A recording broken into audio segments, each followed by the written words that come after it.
So, you got my money?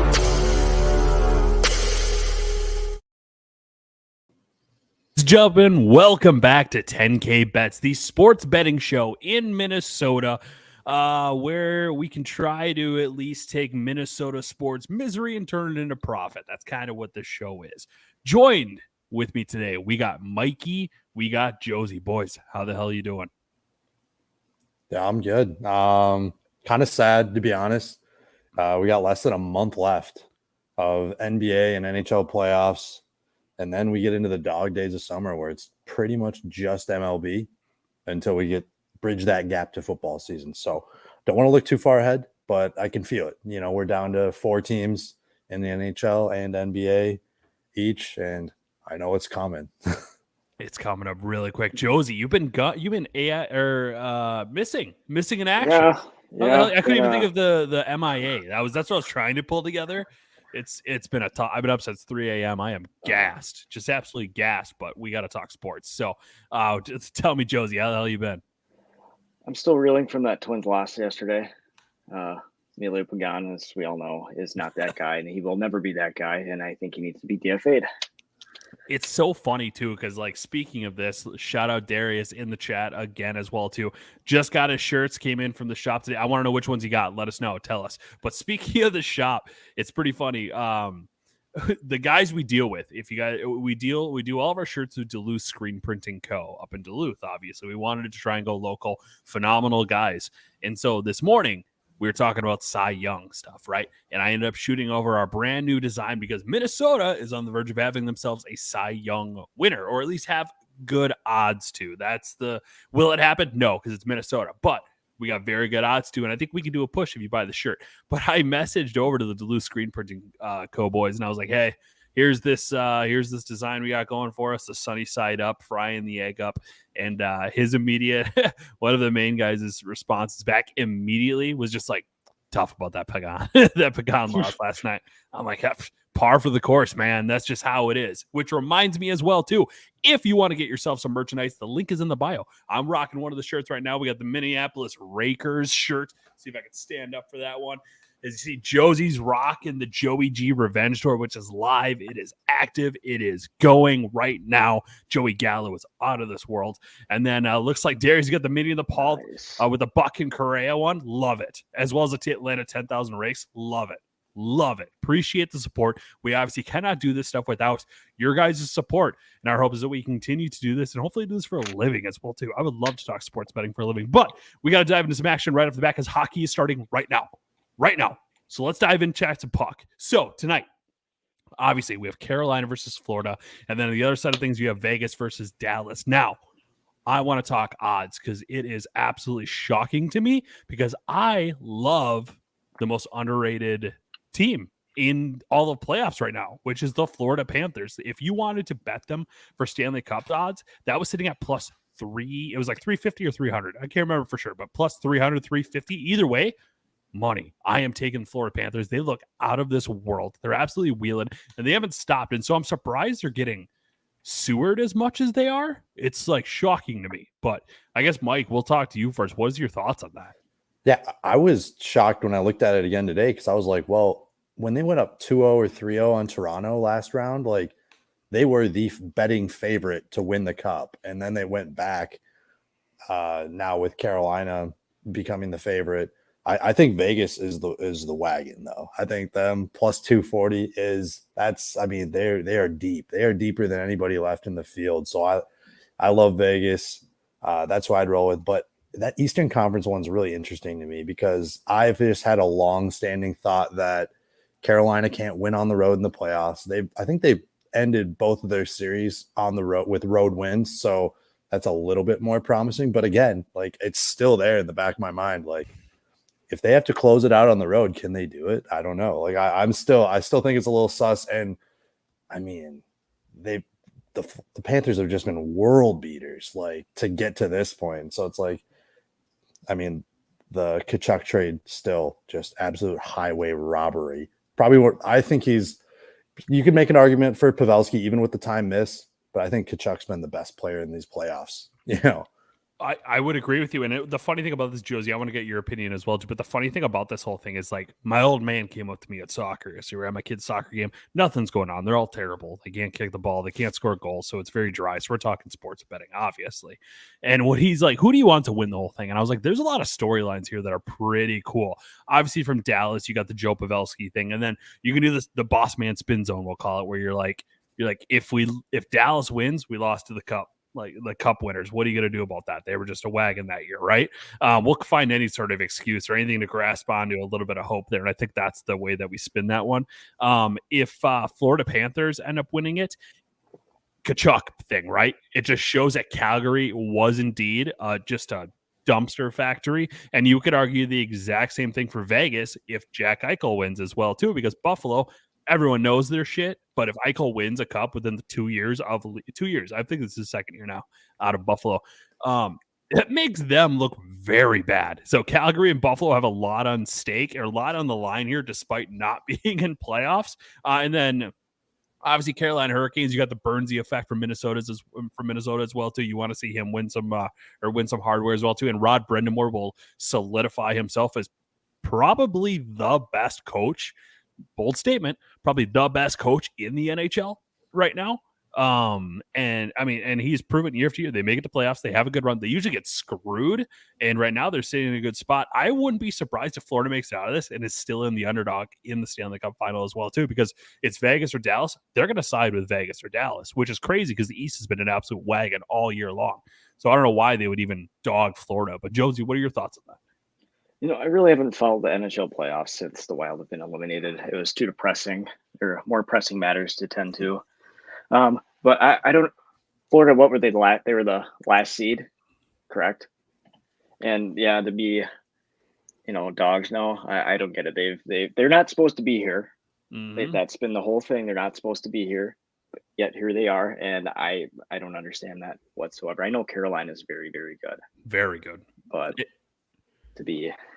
to drop as far as they have now, I don't get it. And to be entirely honest with you too, if Carolina wins, it looks great on me because I picked them as one of my heavy favorites at the beginning of the season. I didn't throw money on it, just to be honest with you. I'm not one of those who's going to take full credit. That's not true. I will take credit.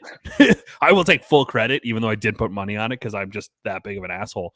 And you guys just have to deal with that. Too bad. But it's going to look good on me if Calgary or if Carolina does end up going through because I love them from the beginning. As soon as they added Burnsy, they added Stastny, I was like, these guys are going to be good. They were already a good team, and then you add those two, and it's proven too. They have guys who are out, and they're able to still just absolutely pound people. And Carolina's looking great. Don't get me wrong. I think either way out of the East, I'm taking the East team in the Cup. That's just a fact. Doesn't matter what the odds are. I'm going to take the East, even if they might be slight favorites. Like, because if you figure, let's say Carolina makes it through, and they end up going up against, we'll say Vegas. I still feel like Carolina will be the favorites. It's not going to be by much, but I'll probably throw my money on there. I feel like I think the worst case scenario from like an NHL fan standpoint, and you guys could agree with me, you can tell me I'm wrong. Think about this. Like, if you genuinely are like, hey, you excited to watch the Stanley Cup this year? And someone's like, oh, who's in it? And you say, oh, it's Dallas and it's Florida. You think anyway, the other guy's like, no, I'm not going to watch that. That's terrible. I could literally do anything else besides watch those two teams play in it. And it's not even a slight against the teams. It's just like, it's boring. I'm a hockey guy. I'm going to watch it. I'm saying that very loosely. Don't chop my head off. Loosely, it's going to be boring. Like, there's not a whole lot of excitement factor if you have those two teams in it. Those of us who have been watching the playoffs, yeah, it's exciting. Tkachuk's going to go out there and just stomp people. Jamie Benn and Tkachuk battle would be out of this world. That'd be a fun one to watch. But it's not good. It's very strange. Oh, right. Yeah, the networks love their original 6 teams, big markets. This is just not that with these 4 teams left. So you're going to get, a new, let's see, 3 of the 4 teams left haven't won a cup. And then I think Carolina is the only one Dallas. Carolina has won a cup. Dallas won a cup. Carolina, yeah. So, yeah, I mean, back to the Dallas point. Dallas, if they bring one home, that's ours. That's still Minnesota's cup. I don't care what people say. 30 years later, like, that's still our cup. It's good because this entire episode, I was like, are we going to have a clip to put out there? You just gave it to us because all of the Dallas Stars fans that have just been going at Boss Man, calling him squints, just laying into him. Are gonna eat up this clip. Like, see, we knew the 10K takes guys would spin this. There's our clip. It's out there. You let us know. Is Mike an idiot? I mean, should we take credit for this? Let me know. But we got to talk Minnesota Twins. Like, hockey's great. It's on right now. Where it doesn't really affect us too much. But the Minnesota Twins right now, some struggles. And some upsides as well, too. I don't know what we want to dive into first. I think originally it was our bats that were just absolutely wheeling. And then, of course, Sonny Gray has been consistent. Ryan has been consistent as well, too. And now, as we see, Ryan and Gray are both potential, like, end people to win the Cy Young Award, which is out of this world. Because for years and years and years, it was always... It's the pitching. We don't have pitchers. We do not have this. It does, like, that's our big problem. That's our big hole in the entire roster when we're relying on Miguel Sano and we just blame it on the pitching. But as you saw that, Josie, your reactions, Sonny Gray, potential Cy Young, and new design in the shop. So I like it. I like Sonny Gray right now. He's looked great. However, he hasn't really faced a lineup. Okay. We faced Kansas City, Cleveland, the Cubs. Junk. Trash. We're worse than us right now. He did play the Yankees. He made them look like trash too. But when playing the Dodgers, he struggled a little bit yesterday. You know, all pitchers are going to go through that, but that's a A+ lineup right there. And Pagan just had to I don't want to talk about it. Just ruin it all. I'm done. And I didn't even bother, Mike. I want to turn to you. I didn't even bother looking up like the odds for Ryan to even get it because right now I feel like Gray's the guy. And he's at plus 2,200. So I think that's worth sprinkling a little bit of action on it. Maybe like $5 here, $10 there, or whatever. Just because if it hits, great. If it doesn't hit, you're out $10. Who gives a shit? But even go like half a unit on that beast would be, I think, is a play. But what are your thoughts? Yeah, I like that. And I did look up the Joe Ryan right before the show, and he's plus 1,200 because I think so. He's 6-1. Sonny's 4-0. Sonny's leading the AL in ERA right now, and he has less innings pitched and more strikeouts than Ryan. But like what Josie said, a little bit different competition. I think the way the matchups lined up, that he got 1 or 2 more starts against those bottom feeders than Ryan did. Yep. But Joe Ryan, I think he looks awesome. One of my favorite holidays out there is Joe Ryan Day, and we get to see it every 5 days. It's awesome. I love it. I look forward to it every week. I mean, if we want to juice some stats, let's juice some goddamn stats. Like, as Minnesotans, we need to find the little victories anywhere we can get them. And if it means that we're letting Sonny Gray pitch just absolute bottom feeders, I'm cool with that. That's fine by me. Let that dude cook and win us some sort of award so that way we can go.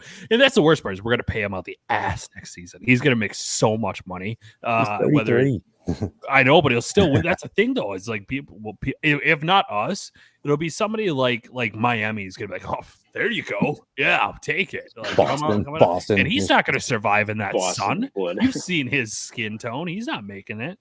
That's crazy. Should we mention that Josie was drafted by the Cubs? No, he hates that this is brought up, but I feel like it's something important that we need to talk about. We don't.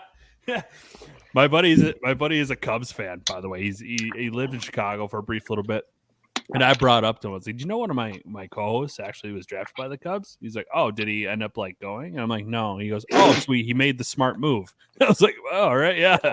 Even he's down on the Cubs. He's like, this team sucks. It's bad.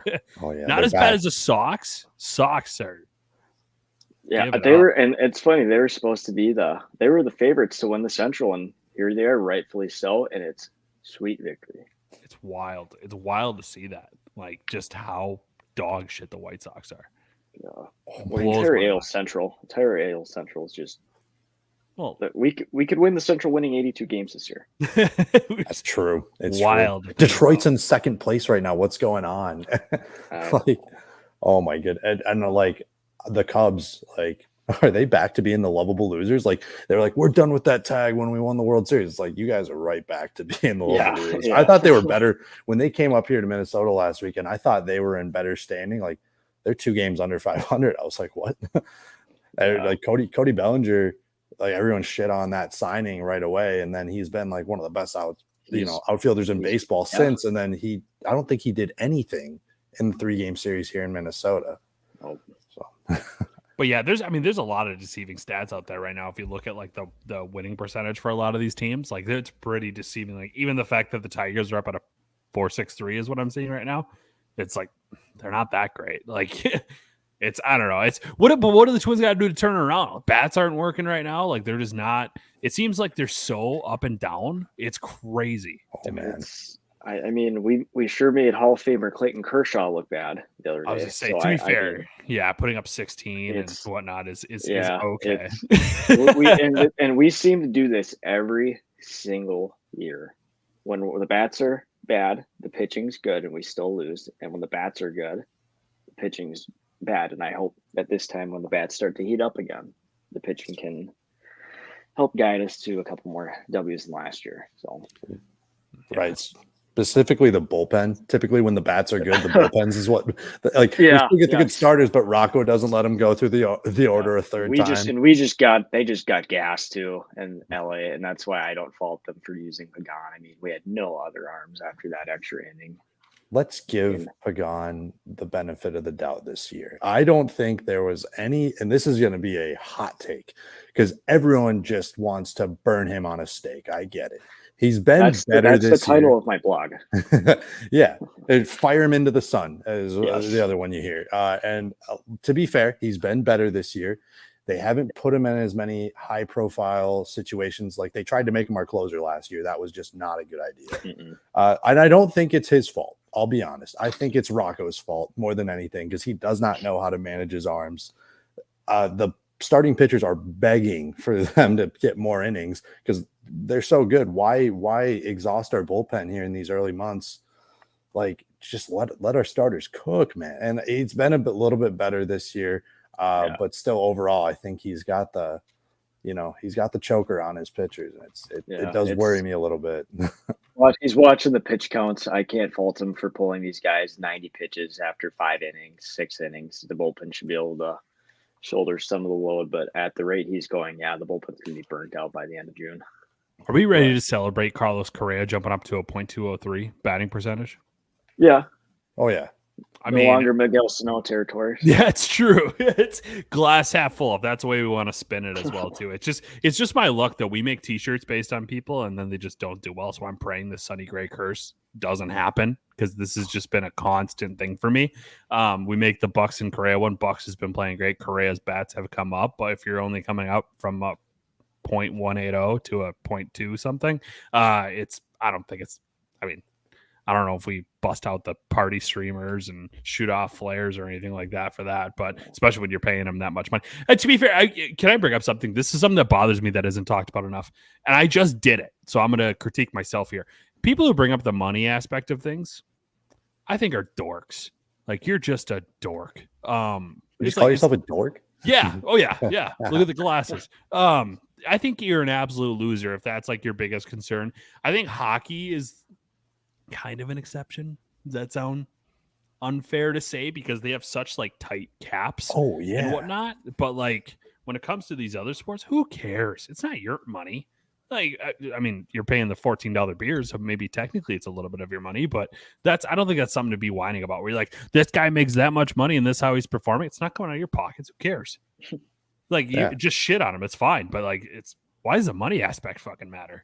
Right. It's empty checkbooks for especially baseball. But like the NHL, I was listening to something the other day after the Oilers season ended, and their cap situation is just fucked beyond belief. When they're paying their top 2 guys like so much, like 20 million. Like I don't know how much Draisaitl and McDavid are making together, but then I heard like Darnell Nurse is making like $9-10 million. Yeah. And it's like, what the fuck is that about? Yeah. He's good, but he's like $5-6 million good. Like not double it. It's like, double it to make sure he stays. Like, what are we doing here? Well, it's just like kind of like the football thing where like you see like a dog shit quarterback like Russell Wilson sign for, and I'm going to say that very Danny strongly. Dimes. Yeah. Well, they signed for like sick ass contracts. Well, that sets a standard for the next guy to come in. Same thing happens in hockey. It's like if like McDavid, of course, is the exception here, right? I'm trying to remember like what popped off on a Darnell Nurse like big fat payout. It might have been like a Seth Jones thing, if I'm not mistaken. But like Seth Jones got the bag. And yeah, there you go, Cody. Yeah, 12.5 mil for Connor McDavid. And I think if you break it down as well, too, that's the same that Matthews is making.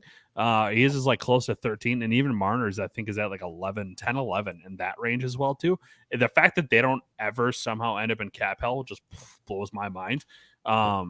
Because they are paying all of their guys so much goddamn money. But that's how it is in hockey as well too. Is that comparison thing starts to happen? It's like, oh well, if that guy is putting up 74 points in a year and he's making 9 mil and I'm putting up 86 points in a year, I should be making 11 mil, 10 mil and whatnot. And so I think a lot of hockey players are smart. And if you have a good GM like Billy G, he'll figure out the right way to do it. And if people are too expensive, just like, all right, yeah, fuck off. That's fine. I'll find 2 players that can fill that role for you combined. And then suddenly you have depth, which we don't have apparently, but that's the issue is with hockey. That happens even more than like what you see with football. And I think it's because football, there's not a ton of movement when you break it down. But hockey, there's movement all the time, which is what makes it so goddamn exciting.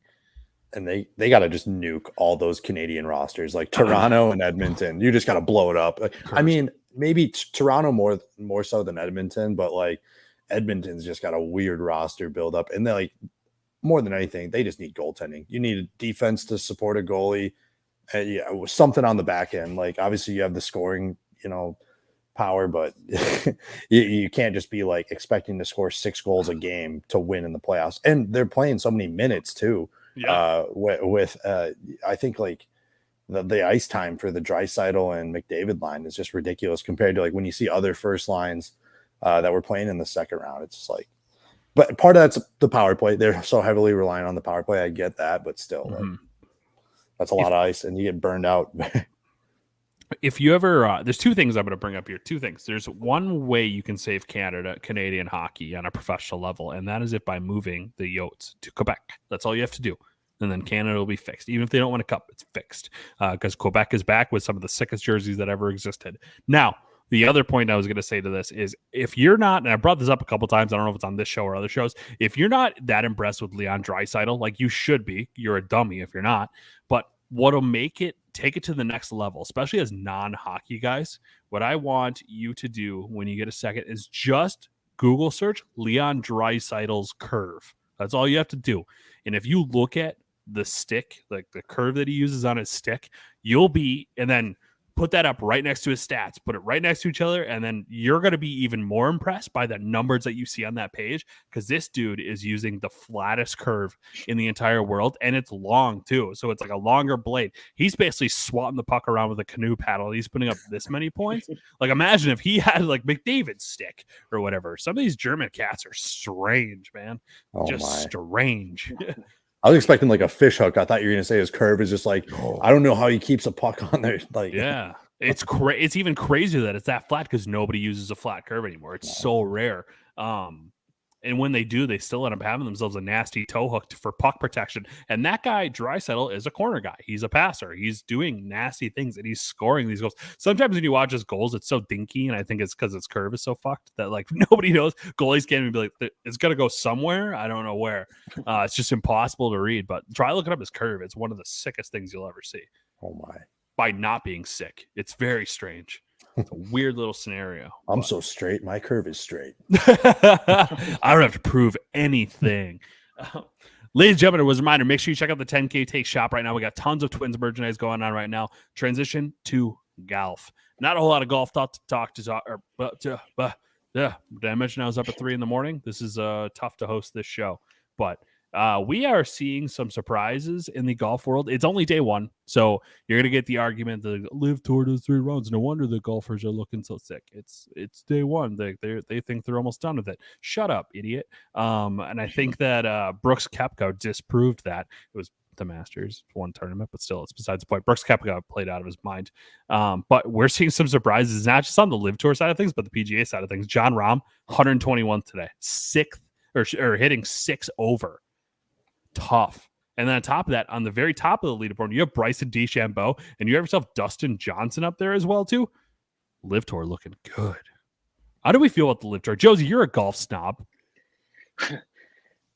I've warmed up to them a little bit more. initially it was, live here, PGA over here. I'm gonna go to the PGA side. I don't care about those fucking sellouts. But if I were given that opportunity to do that, I do the same thing. Yeah. I don't knock them, but yeah, it's cool. It's cool to see the live guys kind of sticking it to the PGA right now. Not gonna lie. We're They do gamblers. still do some dumb stuff. Like, don't get me wrong. Like, they always have they have terrible like camera angles. I think I saw a clip the other day, and I could be wrong, where like there was like a full like band playing. Like, I don't remember if it was like a ska band or there was like a trumpet going. Well, some guys just trying to hit, and they're just like, Nope. yeah, deal with it. Like, so be Yeah. it. I love that. And then shorts, awesome. Keep wearing shorts. Like, it's so funny that golf is so dull. I love golf. Don't get me wrong. It's an absolute blast. Keep your eyes peeled for the 10K Takes Invitational coming up soon.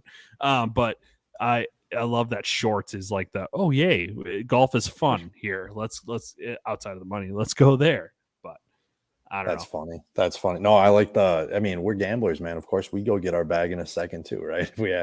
If you throw it in front of us. So I think it's funny the running joke, I think, kind of after the Masters is that since Liv only plays 54 holes, I mean, they're getting burned out at these majors. That's what happened to Brooks, right? He wasn't used to playing 72 anymore, Which, yeah, I mean, I don't even want to get into that. I hated that argument because we had a group chat going for the golf thing, and out the whole time, like, Brooks and the live guys are getting dogged and then just like dunking on people. I don't know. It's stupid.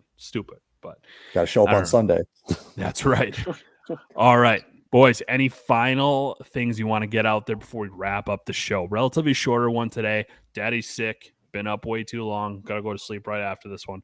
But we'll be back on Monday as well. To anybody that listens to the show, you can come find us on social media. You can find us here. Just leave comments. We want to know, is the 8 o'clock start better, 7 o'clock start better? We kind of want to figure out what works best for people because we want to get more engagement. We want you guys in the chat. We want to highlight your comments. We want to talk sports betting with y'all. So boys, any last final things you want to get out there before we wrap the show? Yeah, I mean, find me on Twitter, M_Brown87. I'm 3-8 in my last 11 picks that I tweet out on Twitter. So if I put it out on Twitter, it's a fade. I was scared to put it out tonight. I have the first period under in this Florida-Carolina game, and then I got the Lakers money line tonight, plus 175. I don't think they go back to LA down 2-0. I think they'll have a bounce back spot tonight. Didn't want to tweet them, saved it just for you guys. So hopefully they're winners. Yeah, it's still time. Kind of still time. Not really still time to fade on this hockey game. What was it? 1.5 for the first period? One and a half. All right. So I think we're doing okay. See if but you can go still find first that time. live bet that over right now because you will win money. Rinder 3-8. Tough. Josie, how about you, buddy? Oh, I got nothing. I haven't won a bet in 2 weeks, guys. So Give us one pick so everyone else can fade it right now as well too. What do you got? I also had Lakers money line. So Oh gosh. yeah. And the one thing I'm going to do as soon as we get out of this one, I'm actually going to look to live bet the future on the Florida Panthers because I like the fact that it's plus 300, no score yet, so it's probably or 350 or something like that. Probably hasn't changed a whole lot. I think I'm going to go find that. I'm going to hammer it right now. So Florida Panthers, look for them to make it to the Stanley Cup and win because the East is going to take the cup this year. Saying that boldly. We want to thank you guys for tuning in as well, too. Make sure you guys, like I said, leave a comment, check out YouTube, Facebook, like the stream as well, too, if you can. But come find us. Tell us if you 7 o'clock, 8 o'clock's better. Check out our shop. Check out Better Red. Check out Northern Lids. We love you. We appreciate you. Hopefully you have